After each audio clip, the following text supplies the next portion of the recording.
నమస్తే మ్యామ్. నమస్తే అమ్మా. గబ్బిలం అంటేనే చాలా మంది భయపడుతూ ఉంటారు. అవును. అలాంటి గబ్బిలాలు ఇంట్లోకి వస్తే దాని సౌండ్ కే కంగారు భయం అనేది పుడుతూ ఉంటది. అవును. అలాంటప్పుడు ఆ బ్లడ్ అనేది ఇంట్లో పడితే ఏదైనా దోషం జరుగుతుందంటారా? వాస్తవానికి గబ్బిలాలు ఇంట్లోకి రాకూడదు. ఇంట్లోకి కానీ ఏ ప్రాపర్టీలోకి అసలు గబ్బిలం రావటం అనేది మంచి శకునం కాదు. ఓకే. అయితే శకునాలని అటు మనం ఏంటంటే ఇది శకునం మంచిది కాదు కదా అని చాలా దానికి ఒక పెద్ద సిచ్యువేషన్ ని తీసుకొచ్చేసి దానివల్ల ఏవో అనర్థాలు జరిగిపోతాయి, కష్టాలు వచ్చేస్తాయి అనేటువంటివి చాలా సృష్టింపబడుతున్నాయి. అది తప్పు. అంటే దానివల్ల ఇబ్బంది రావటము అనేటువంటిది ఉంటుంది అనేటువంటిది అది శకునంగా వరకే మనకు అది మంచిది కాదు అని అంటాం. అంతేకాని దానివల్ల ఏదో అనర్థాలు జరిగిపోతే మనకేవో చాలా కష్టాలు వచ్చేస్తాయి, లేదంటే అందరూ నాశనం అయిపోతారు, అలాంటివి ఎప్పుడు చాలా తప్పు. అయితే ఎక్కడైతే మనకి ఇలా అనర్థం అవకాశం ఉంది అని హెచ్చరింపు అనేటువంటి జరుగుతుందో అక్కడ పరిహారాలు కూడా ఉన్నాయి.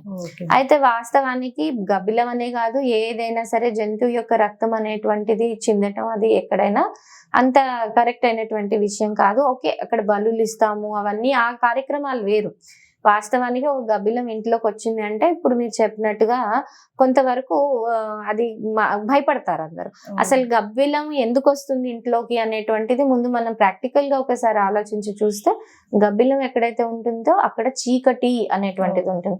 చిమ్మ చీకట్లో దానికి కళ్ళు బాగా కనిపిస్తాయి. అంటే మనకి ఎక్కడైతే కళ్ళు కనిపించవో చిమ్మ చీకట్లో ఆ చీకట్లో అది ఉండటానికి ఇష్టపడుతుంది. ఆ చీకటి దానికి బాగా ఉంటుంది అనమాట. దాని కళ్ళు బాగా కనిపిస్తాయి. వెలుతురులో ఉండే పరిస్థితుల్లోకి రాదు. అది నాక్టరైన్ యానిమల్.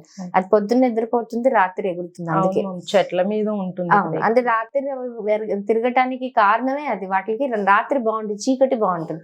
కాబట్టి ఇప్పుడు మన ఇంట్లోకి కానీ మన పరిసరాల్లోకి గబ్బిలం వచ్చిందంటే ఫస్ట్ భయపడే కంటే మనం ఆలోచించాలి అక్కడ చీకటి వచ్చిందేమో అని.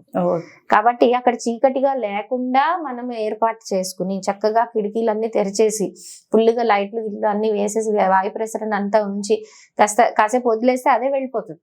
దానికోసం అని చెప్పి గబ్బిలం వచ్చింది కదా అని కర్రలు తీసుకుని దాన్ని తరిమి ఈ ప్రక్రియలో అదేదో ఫ్యాన్కో లేదంటే ఏదో దెబ్బతినో కింద పడటం అనేటువంటిది మంచిది కాదు. అయితే గబ్బిలం యొక్క రక్తం ఇంట్లో చిందటం అనేటువంటిది వాస్తవానికి అది కరెక్టే, అది చిందకూడదు.